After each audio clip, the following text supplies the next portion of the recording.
warahmatullahi wabarakatuh. Kami dari Syed 6. Hari ini kami akan membentangkan tajuk genetik Mendel.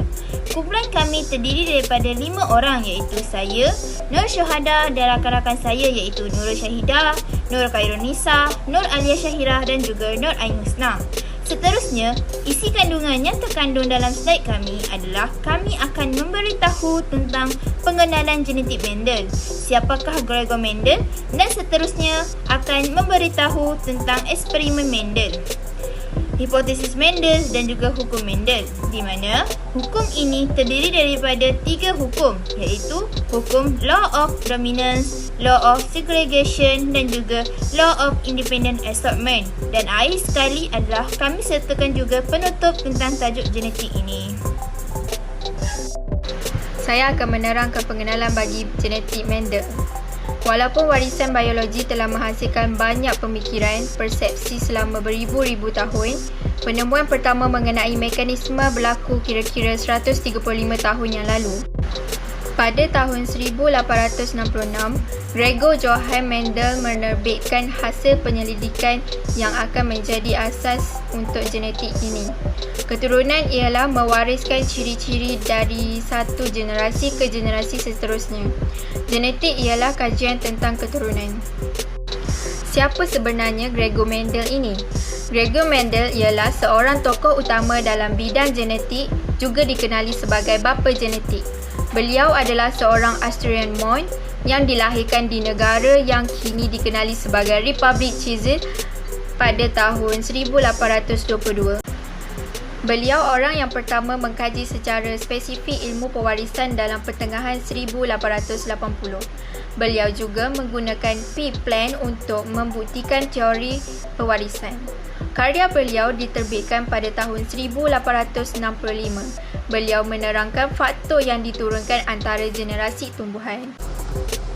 Eksperimen Mendel. Eksperimen Mendel menggunakan P-plan. Kenapa guna P-plan? Ia mudah diperolehi, ia mudah tumbuh dan membiak dalam proses pendebungaan. Ia menunjukkan ciri traits yang jelas seperti seed shape, round dan wrinkle, seed color, kuning dan hijau, post shape, inflate and constricted, flower color, purple and white, flower position, axial dan terminal, stemlet, tinggi atau rennet. Hipotesis Mendel. Memahami terdapat faktor yang membawa ciri traits dari satu generasi ke generasi yang seterusnya. Bukti dia terus breeding plant untuk ciri traits yang berbeza. Bunga dia mempunyai purple dan putih. Bunga purple membawa alel R. Bunga putih membawa alel W. Apabila R bersenyawa dengan W akan menghasilkan Apabila bunga RW bersenyawa dengan RW akan menghasilkan 50% RW dan 25% bunga R dan seterusnya 25% bunga W. Terdapat 3 hukum Mendel, iaitu Law of Dominance, Law of Segregation iaitu pengasingan dan Law of Independent Assortment. Law of Dominance adalah satu ciri atau trait hilang pada generasi F1 dan apabila F1 bersenyawa sesama sendiri, didapati generasi F2.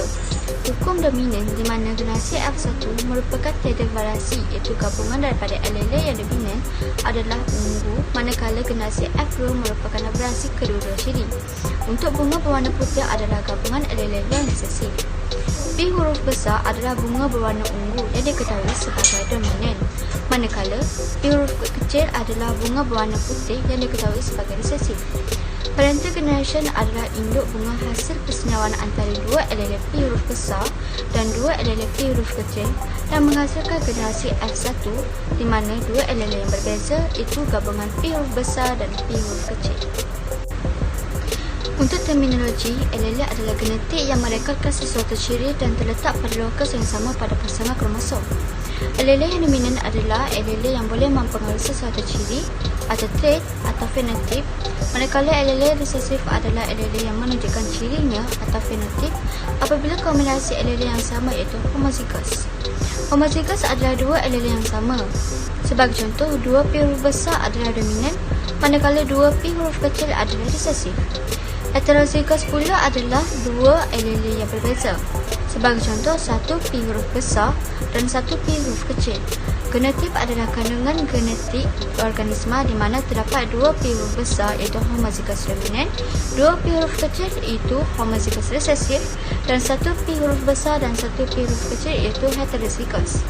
Fenotip adalah ciri yang ditunjukkan oleh genetik sama ada bunga ungu atau bunga putih. Hukum Mendel yang kedua adalah law of segregation, iaitu pengasingan. Di mana setiap gamet akan membawa satu alel untuk setiap ciri yang mana diasingkan semasa meiosis.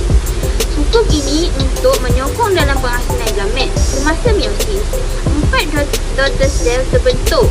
Masing-masing akan mempunyai berbeza genetik daripada parent cell mereka dan antara daughter cell mempunyai separuh bilangan kromosom iaitu haploid daripada parent cell diploid. Parent cell akan mempunyai 2 alel dan sel-sel mereka akan mempunyai satu salinan alel. Seterusnya, Punnett square. Punnett square ini adalah diperkenalkan oleh Reginald Punnett. Ianya mengatakan bahawa mudah dan juga menunjukkan pengasingan gamet dan persenyawaan untuk setiap gamet yang dihasilkan.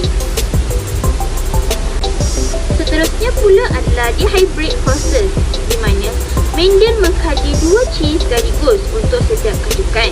Contohnya, pokok pear berbiji bulat R besar dan berwarna kuning Y besar dengan pokok berbiji weaklet R kecil hijau. Gerasi P genotype akan terjadinya RR besar YY besar biji bulat dan kuning dan bercampur dengan RR kecil YY kecil biji weaklet hijau. Genotype dan phenotype F1 biji bulat kuning. Lepas tu genotype dan phenotype F2 biji bulat hijau dan biji weaklet kuning.